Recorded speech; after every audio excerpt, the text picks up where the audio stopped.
Allô, Kia? Allô bébé, ça va? Ça va?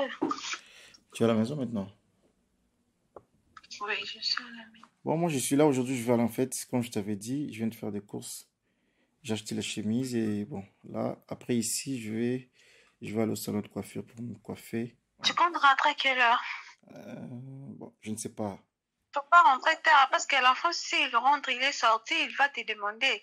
Tu sais bien. En fait, de toute façon, je serai en ligne. S'il arrive, comme ça, tu fais un appel, comme ça, on va parler. Mais il m'a dit, écoute, il m'a dit, cherche pour moi le figurine du Black Panther. Le Black Panther. Il y a des Black Panther. Le figurine du Black Panther, le figurine du Black Panther. Je dis, mais ici, je ne le retrouve pas. Même sur Internet, tu peux chercher ça. Et les costumes de Spider-Man. Les costumes de Spider-Man. Maman dit à papa de m'envoyer les costumes de Spider-Man, Black Panther.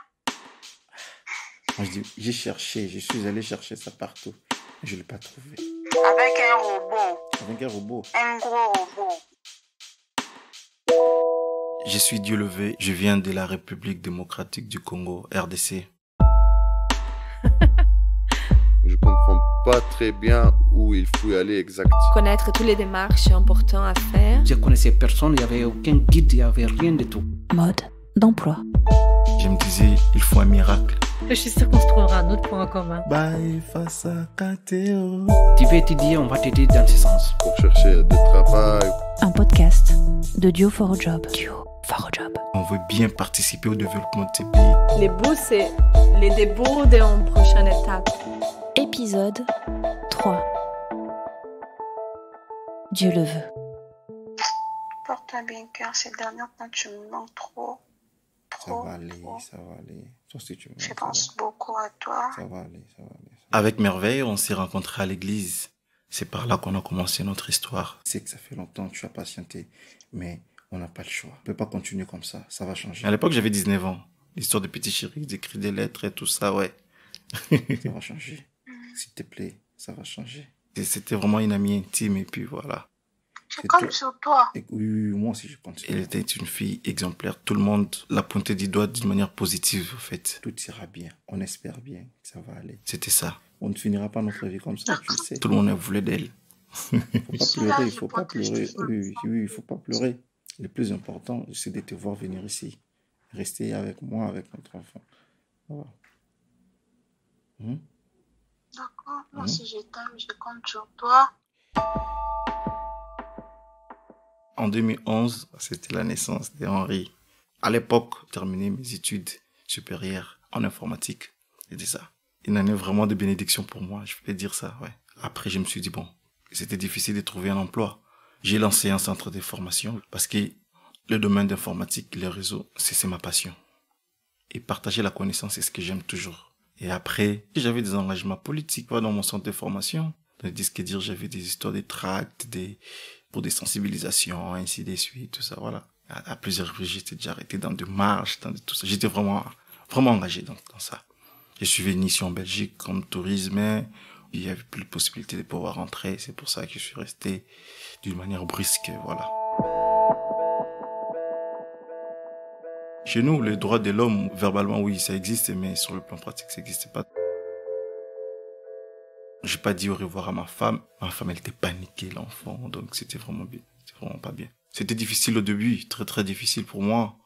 Très difficile, mais après, j'avais pas le choix. On devait s'adapter à la circonstance. Après, j'étais reconnu réfugié. J'avais dit gloire à Dieu.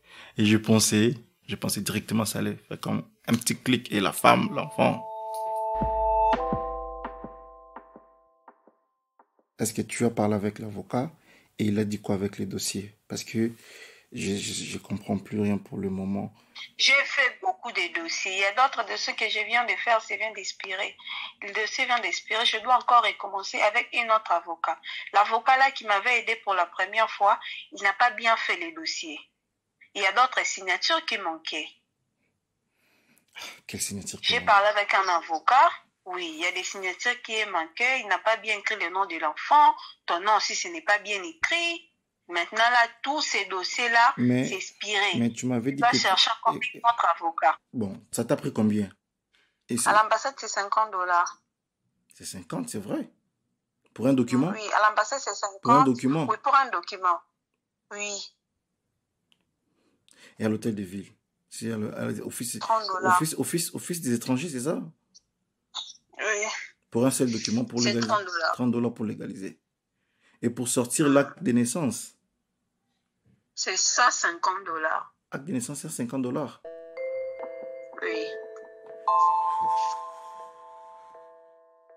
Quand tu es réfugié, on m'a dit, délai d'un an, le moment où tu peux faire venir ta femme et ton fils.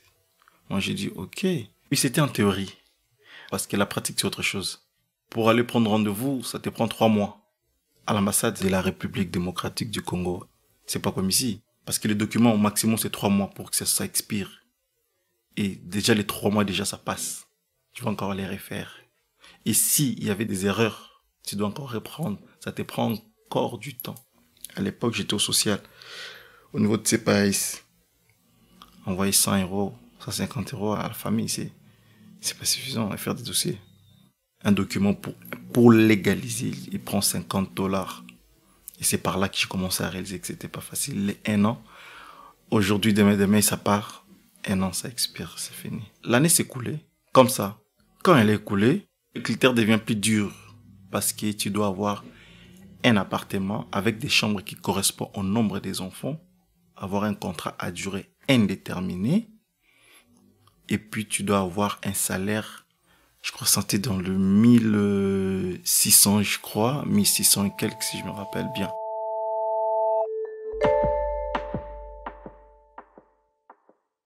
Ici en Belgique, mon rêve, c'est de faire mon domaine de l'informatique, l'administration réseau. C'est ce que je rêve de faire ici.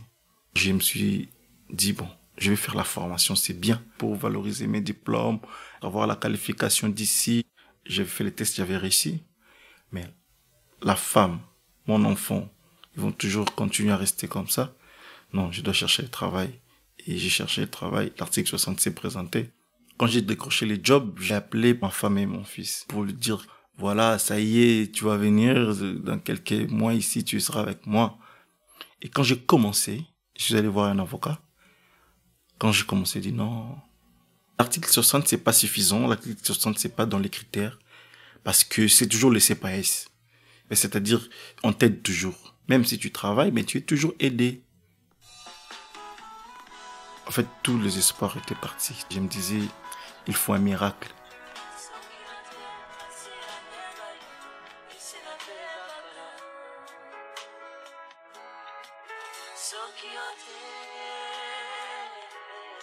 Et cette musique, ça me rappelle la famille, ma petite famille, ma femme et mon enfant. Parce que tout le matin, quand on se réveillait, c'est ce que je mettais le matin. Avant de pouvoir prier, je mettais ça. C'est une musique qui, quand je la mets, je me vois à côté de ma femme et mon enfant.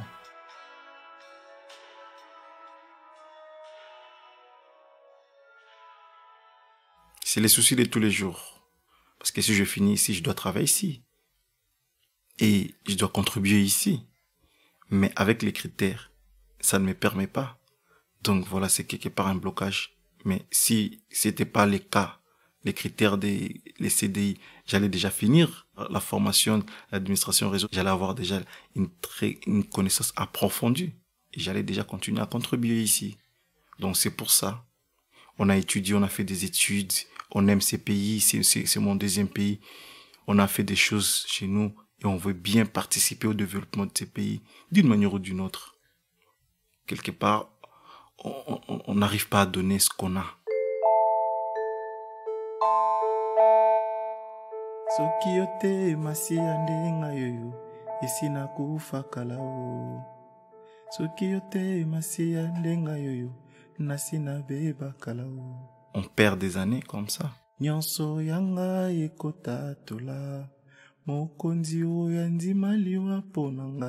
et Merveille, on était un jeune couple. Mon héros est digne des louanges. Je sais pourquoi je l'adore à genoux. On pouvait bien faire comme tous les autres couples jeunes.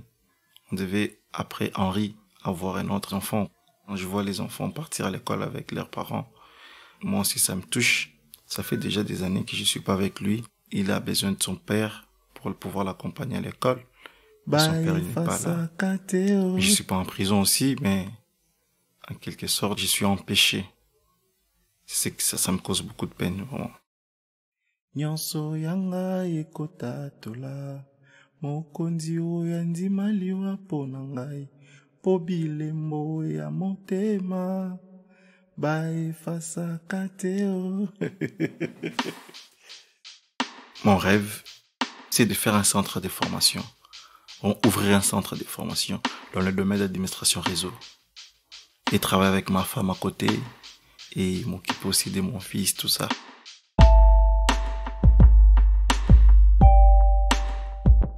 Bilembo ya motema, c'est un lingala. Les souvenirs du cœur, on peut pas l'effacer.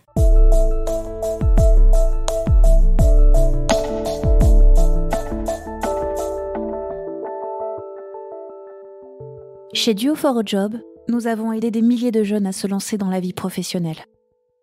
Des jeunes pleins de potentiel, de compétences et d'envie. Et pourtant, comme Dieu le veut, ils sont nombreux à devoir renoncer à leurs rêves professionnels pour espérer revoir leur famille.